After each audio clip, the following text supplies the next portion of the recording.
Imagine watching your country's most important energy facility vanish in flames, live on satellite feed. Now imagine you're a Russian general, and the strike didn't come from a fleet of bombers, not from a massive air raid, but from a single truck parked for just 4 minutes. That's not fiction. That's not an exaggeration. That's HIMRAS. And on March 28, 2025, 2 rockets launched from a HIMRAS system made the world realize one thing. You don't need thousands of troops or tons of bombs to change the battlefield. Sometimes, all it takes is 2 perfect shots and a lot of silence on the enemy's side. This is how HIMRAS humiliated Russia in under 5 minutes.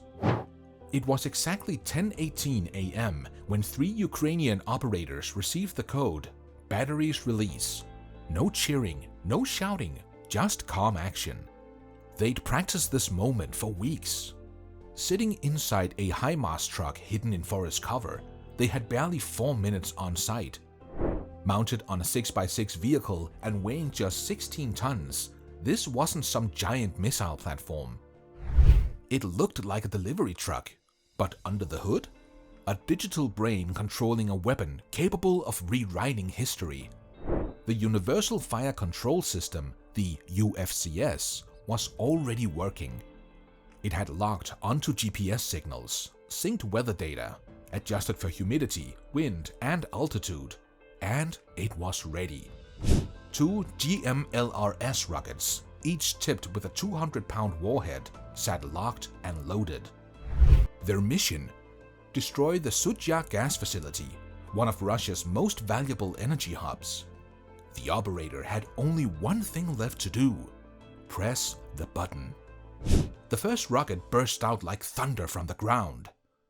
10,000 pounds of thrust lit up the truck's launch rack, and the HIMARS platform rocked backward. Seconds later, the second rocket launched, but with a deliberate delay. Why delay the second shot? Because timing is everything. These 2 rockets wouldn't fly side by side. They'd take different routes, confusing radars and overwhelming defense systems. And despite all this complexity, the HIMARS crew didn't even have to aim. The onboard computer had already done the math. It adjusted launch angles, programmed trajectories, and synced detonation times all in real time. The goal wasn't just to hit the target. The goal was to hit 2 different parts of it at the same time. As both rockets vanished into the sky, the truck was already moving. Hydraulics lifted, stabilizers retracted, and the driver hit the gas. Within 90 seconds, they were gone. All that remained was the trail of 2 rockets and the smell of burning fuel. You could call them missiles, but these rockets were smarter than that. Each GMLRS was flying at 2,300 miles per hour, faster than most fighter jets. The first climbed to 45,000 feet. The second stayed low, ducking under radar. They weren't just flying straight. They were weaving, curving, adapting, and following unpredictable flight paths. The goal? Avoid Russian air defense systems, confuse interceptors, and arrive at the Sudzha facility at the same moment. Inside the rockets, tiny gyroscopes and accelerometers tracked every movement.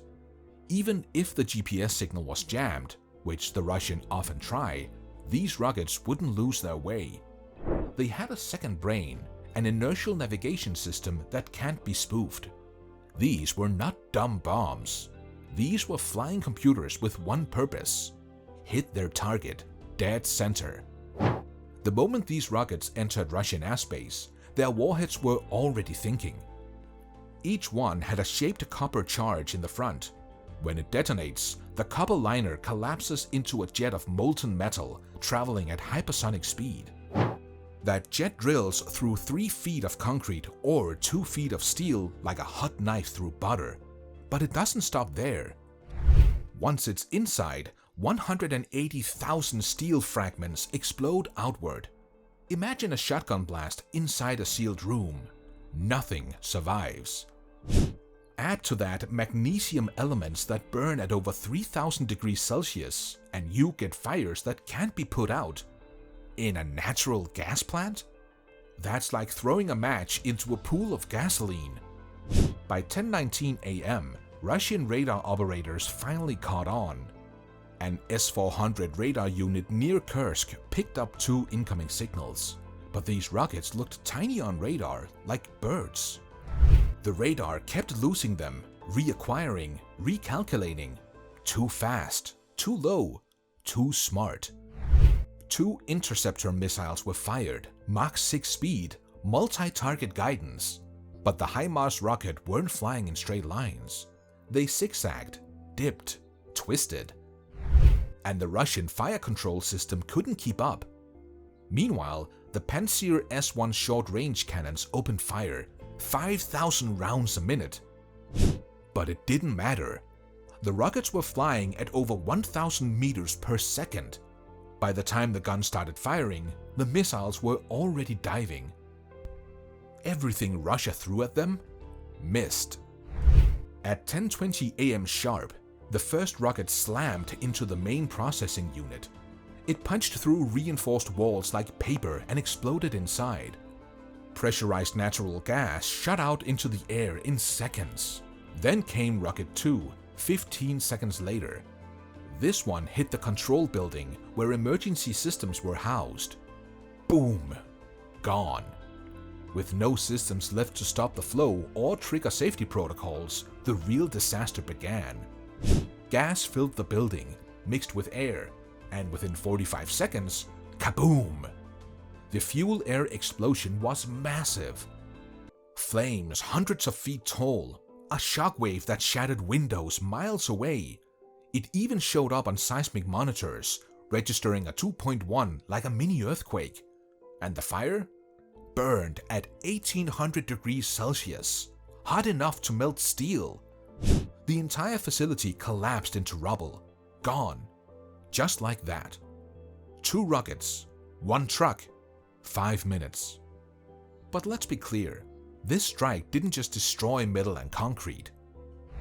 It destroyed confidence.